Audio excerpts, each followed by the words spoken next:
السلام علیکم ورحمۃ اللہ وبرکاتہ۔ وہ کون سی صورتیں ہیں جن صورتوں میں اپنی ہی بیوی سے صحبت کرنا، جمع کرنا، ملنا حرام ہے؟ نمبر 1، حیض کی حالت میں، ماہواری کی حالت میں اپنی بیوی سے صحبت کرنا، جمع کرنا حرام ہے۔ نمبر 2، نفاس کی حالت میں۔ نمبر 3، فرض اور واجب روزے کی حالت میں۔ ان حالتوں میں بھی اپنی بیوی سے صحبت کرنا، ملنا حرام ہے۔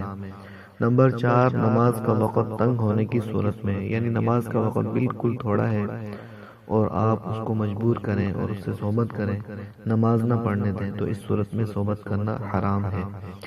نمبر 5، حالت اعتکاف میں، یعنی وہ اعتکاف کی حالت میں ہو، آپ اس سے حالت اعتکاف میں صحبت کریں، یا آپ اعتکاف کی حالت میں ہو اور مسنون اعتکاف ہو جو رمضان المبارک میں ہوتا ہے، تو اس صورت میں بھی حالت اعتکاف میں اپنی ہی بیوی سے صحبت کرنا حرام ہے۔ نمبر 6، حالت احرام میں۔ احرام کی حالت میں اپنی ہی بیوی سے صحبت کرنا حرام ہے۔ نمبر 7، ایلا میں، یعنی ایلا جب اپنی بیوی سے کیا جاتا ہے تو اس صورت میں بھی اپنی بیوی سے صحبت کرنا حرام ہے۔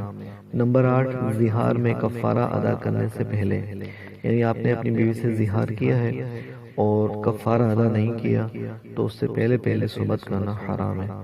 نمبر 9، وطی بالشبہہ کی عدت میں۔ وطی بالشبہہ کی عدت میں، وطی بالشبہہ یعنی شبہ کے اندر اگر کسی سے آپ نے صحبت کر لی تھی اور اس کی عدت وہ گزار رہی ہے تو اس صورت میں بھی اس سے صحبت کرنا حرام ہے۔ نمبر 10، عورت کے آگے اور پیچھے کا مقام ایک ہو جائے تو تب تک صحبت کرنا حرام ہے جب تک آگے کے مقام میں ہم بستری ہونے کا یقین نہ ہو۔ نمبر 11، جبکہ عورت اپنی کم سینی، مرض یا موٹاپے کی وجہ سے ہم بستری کو برداشت نہ کر سکے تو اس صورت میں بھی اس سے صحبت کرنا حرام ہے۔ نمبر 12، جبکہ عورت مہر معجل لینے کے لیے اپنے کو شوہر سے روکے تو اس صورت میں بھی ہم بستری حرام ہے، یعنی عورت کا مہر جو ہے وہ معجل یعنی فوری طور پر ادا کرنے کا جو ہے لکھا گیا تھا اور طے کیا گیا تھا، لیکن عورت اس کو روک رہی ہے کہ پہلے مہر ادا کرو پھر مجھ سے صحبت کرو، تو ایسی صورت میں عورت سے صحبت کرنا حرام ہے جب تک کہ اس کو مہر ادا نہ کر دیا جائے۔ والسلام علیکم ورحمۃ اللہ وبرکاتہ۔